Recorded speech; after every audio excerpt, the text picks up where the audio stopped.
माँ की खातिर प्रभा देवी अपने बेटे के साथ एक बड़े मकान में रहती थीं। अपने 2 जवान बेटों और पति को खो चुकी प्रभा के पास अब सिर्फ छोटे बेटे गोपाल का ही सहारा था।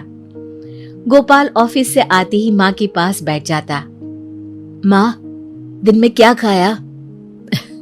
बेटा, पराठा सब्जी खाई थी, माँ ने बताया। दूध पिया था? गोपाल ने पूछा। अब भूल गई थी बेटा। माँ, ये बहुत गलत बात है। तुम्हारी सेहत गिर रही है और तुम दूध भी नहीं पीती हो। गोपाल नाराजगी व्यक्त करता। अरे, खाने के बाद नींद लग गई थी तो नहीं पी पाई, माँ ने जवाब दिया।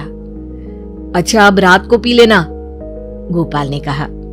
अब उसकी तो मैंने खीर बना दी। तुम्हें खीर बहुत अच्छी लगती है ना? माँ, तुम भी ना बहुत लापरवाही करती हो। च्यवनप्राश खाई थी? अरे, कल च्यवनप्राश खत्म हो गया था ना, इसलिए नहीं खा पाई बेटा। और तुमने कहा भी नहीं। अब कल लेते आना बेटा। ठीक है, कल लेता आऊंगा।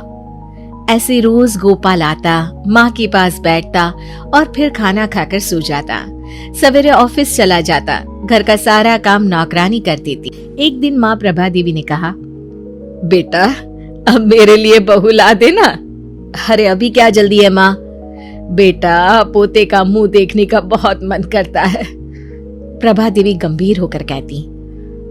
ठीक है माँ, कर लूंगा, थोड़े दिन और रुक जा। जब भी मैं शादी की बात करती हूँ तुम टाल जाते हो। माँ जब भी ऐसे बात करती तो गोपाल माँ से लिपट जाता। अरे माँ, मैं हूं ना तुम्हारे लिए, तुम बहू की चिंता मत कर, समय आने पर सब हो जाएगा। माँ बेटे लिपट कर खूब प्यार करते। गोपाल का एक दोस्त था मोहन। दोनों साथ साथ पढ़े थे और संयोग से नौकरी भी एक साथ एक ऑफिस में ही लगी। लंच के समय एक दिन मोहन ने गोपाल से पूछा, अरे यार, कभी तुम्हारे किसी रिश्तेदार को तुम्हारे यहाँ आते जाते नहीं देखा? पिताजी के मरने के बाद सारे रिश्तेदारों ने हम लोगों से नाता खत्म कर लिया, गोपाल ने बताया। क्यों? इस समय तकलीफ में रिश्तेदार ही तो काम आते हैं, मोहन ने आश्चर्य से कहा। लेकिन मेरे साथ ऐसा नहीं हुआ। यहाँ तक कि चाचा, जिन्हें पिताजी ने पढ़ाया लिखाया था, उन्होंने भी नाता तोड़ दिया। गोपाल थोड़ा गंभीर हो गया। चाचा जी को तो ऐसा नहीं करना चाहिए था, मोहन ने कहा। अरे चाचा को छोड़ो, बुआ ने भी आना जाना छोड़ दिया। सबको लगता था कि हम लोग उन पर बोझ बन जाएंगे। अब भी नहीं आते जाते क्या?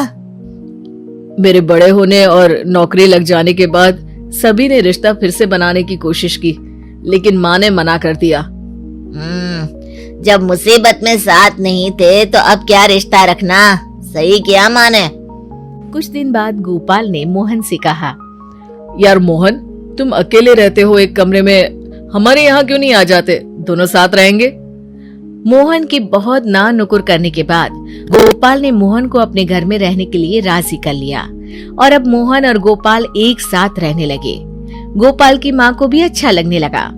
3-4 महीने बाद एक दिन गोपाल ने माँ से कहा, माँ, मेरा 9 महीने के लिए चेन्नई ट्रांसफर हो गया है। अरे बेटा, तुम्हारे बिना मैं कैसे रह पाऊंगी? माँ, मोहन है और नौकरानी भी तो है, तुम्हें कोई तकलीफ नहीं होगी। फिर 10 महीने की ही तो बात है। बेटा, ट्रांसफर रुक नहीं सकता क्या? माँ ने रोते हुए पूछा। नहीं माँ जी, वहाँ गोपाल के अलावा कोई नहीं जा सकता, क्योंकि वो काम सिर्फ गोपाल ही कर सकता है, मोहन ने माँ को बताया। ये सुनकर माँ रोने लगी थी। फिर एक दिन गोपाल चेन्नई चला गया। मोहन माँ का बहुत ख्याल रखता। नौकरानी दोनों समय आकर खाना बना दिया करती थी और मोहन माँ की हर जरूरत का ध्यान रखता। 1 महीना हो गया, गोपाल की कोई खबर नहीं आई तो माँ ने कहा, मोहन बेटे, गोपाल से बात तो करा दे। जी माँ जी। मोहन ने माँ को फोन दे दिया। कैसे हो बेटा? मैं बिल्कुल ठीक हूँ माँ, तुम चिंता मत करो। हर महीने माँ गोपाल से बात करती और गोपाल हर बार यही कहता, बस माँ 3 महीने और रुकना पड़ेगा, कुछ काम बाकी है ना। अरे जल्दी आना बेटा, तुझे देखे बहुत दिन हो गए। अरे चिंता मत कर माँ, मोहन है तो। हाँ, मोहन तो मेरा बहुत ध्यान रखता है।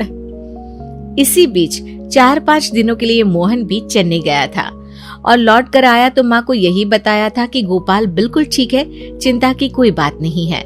मोहन हमेशा माँ से गोपाल की बात कराता रहता, लेकिन आया नहीं। एक बार माँ बहुत बीमार पड़ी, फिर भी गोपाल नहीं आया। माँ की हालत खराब होती जा रही थी। आस पड़ोस के लोग तरह तरह की बातें करते। और ऐसा बेटा भी क्या जो माँ की बीमारी में भी नहीं आए? चेन्नई बहुत दूर है, आने में समय लगता है। फिर सरकारी नौकरी में छुट्टी इतनी जल्दी कहाँ मिलती है? कुछ दिन बीते, माँ की हालत बहुत खराब हो गई और फिर वो मर जाती है। हे भगवान, मोहन कैसा बेटा है गोपाल जो माँ की मौत में भी नहीं आया। फिर जो कहानी मोहन पड़ोसियों को बताता है, उससे सभी हैरान रह जाते हैं। गोपाल को एक लाइलाज बीमारी थी।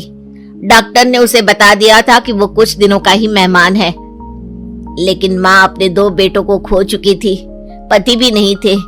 अगर गोपाल की ये खबर लगती तो वो जितना जीना था वो भी नहीं जी पाती। और गोपाल ये बिल्कुल नहीं चाहता था कि उसकी माँ उसकी भी मौत देखे और बेमौत मर जाए।